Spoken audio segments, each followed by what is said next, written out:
Awards, United States Small Business Administrator Entrepreneur of the Year, U.S. Chamber Blue Ribbon National Quality Award winner, Metro Chamber of Commerce Young Entrepreneur of the Year. You get the idea. So Clay is here today to educate and entertain us. So please help me welcome Clay Clark.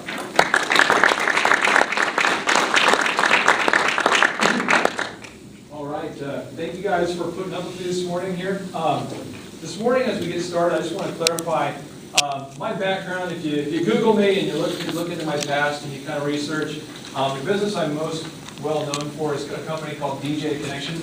And DJs, people that live with their mother in their garage, that whole thing, you know, I want to get that disclaimer out there. DJ Connection is, why it was successful is it's because it was the antithesis of what you expect from a DJ. We do about 4,000 events a year, so it's like 82 weddings every weekend. So 82 sets of equipment, guys loading out, loading in, vans, all those systems.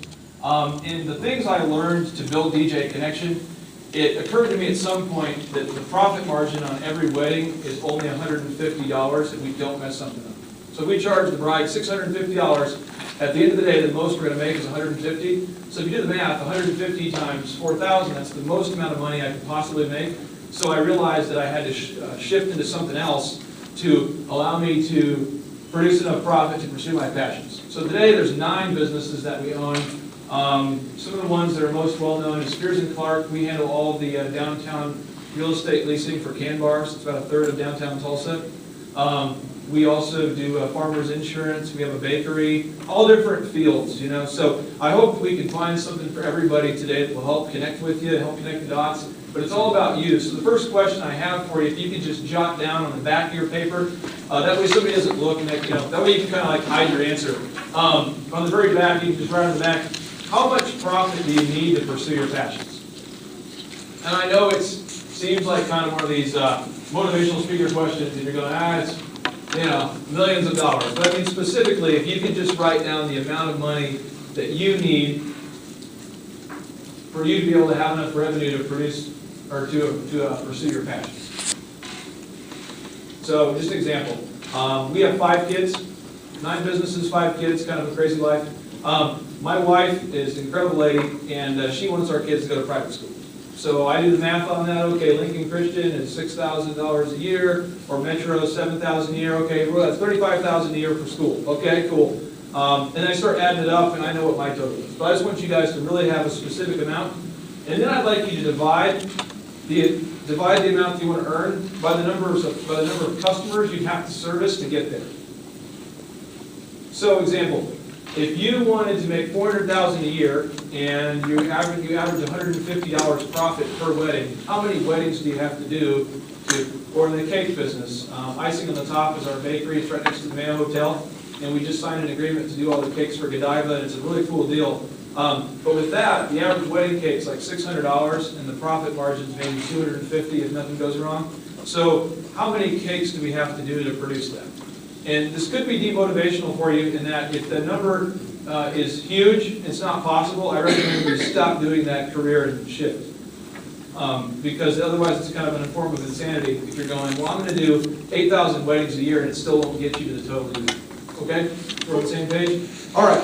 So moving forward here onto, let's see if I have a little slide number 2 here. You guys open up your second page.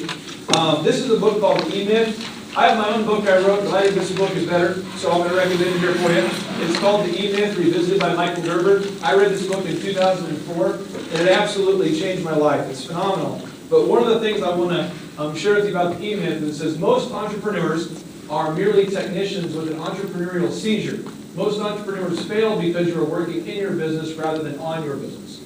So a little stat here for you off of page 2 of this book. If you get the book, I'll just kind of give you a little snapshot. Last year, over 1 million businesses start every year in the U.S. 1 million businesses a year. But of those 1 million, 40% fail within the first year, and then 80% are going to fail within the next 5 years. So whatever that percentage is that's left, it's not too encouraging. And we have to ask ourselves why. So the lady I partnered with, that we do the cake business with, or the guy I partnered with to do insurance, all of them have a skill, and it's the same system that goes around the skill. Does that make sense? So selling real estate is the exact same as selling cakes, and it's the exact same as selling web design, and it's the same as selling PR, and it's the same as selling power chew creatine supplements. It's the same. It's the skill in the middle and the workflow around it. The skill in the middle and the workflow around it. So you have to ask yourself, these people that start businesses and fail, is it because they're not passionate? You know, is it because they don't work hard? I mean, I know people that work really hard. I used to work, 80, 90 hours a week. I'd get up at 6 a.m., work till 8.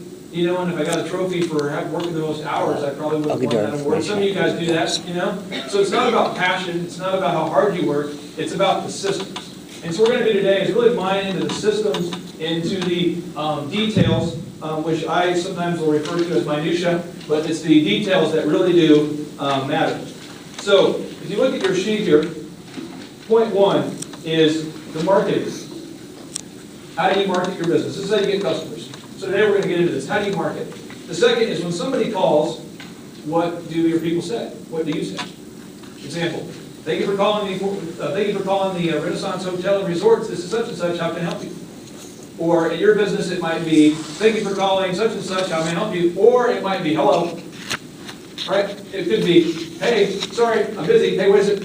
Have you ever called the business and they answered the phone in a way that was totally not professional?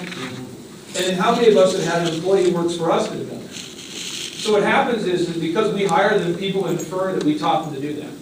So DJ Connection, for me, a huge change was just saying, DJ Connection, this is such and such, how can I make your day great? Just get you guys to say, DJ Connection, how can I help make your day great, was a huge improvement for me. But how do you do the initial call? Emails. When you send out emails, are they standardized or are they random? Consultations. How do you handle that? There's a process. New York Life. Anybody here ever sold life insurance? Okay. New York Life, their system is phenomenal. The former CFO of Helmer & Payne says he learned almost everything about business from New York Life because they have a presentation and you're required to memorize this thing. So all the agents do it the same way because it works. Think about how crazy Subway would be if they didn't ask you what kind of bread you wanted first. Right? Have you ever been to those restaurants where they can't seem to figure out what question to ask you first? There's a bunch of them downtown. It's phenomenal. You go downtown and you walk in, right? You walk in and they're like, hi. And you're almost confused as to whether they're ready for you or not. So you go, yeah, I'd like to make an order. Yeah, we'll be in a minute. And they don't seem to anticipate customers walking in. And then they don't ask you what you want to order. You have to infer what to do next. But at Subway, they say, what kind of bread would you like? And then, what kind of meat would you like? And then, so all of us could go into Subway right now and probably make a sandwich, right? We could all walk in and do the job, okay? Moving forward, then you have your service delivery, then you have your accounting and bookkeeping, then you have your ongoing customer service, and you have how you treat your previous customers. But the goal here is to systematically exceed the expectations of every client in a profitable way. In a profitable way.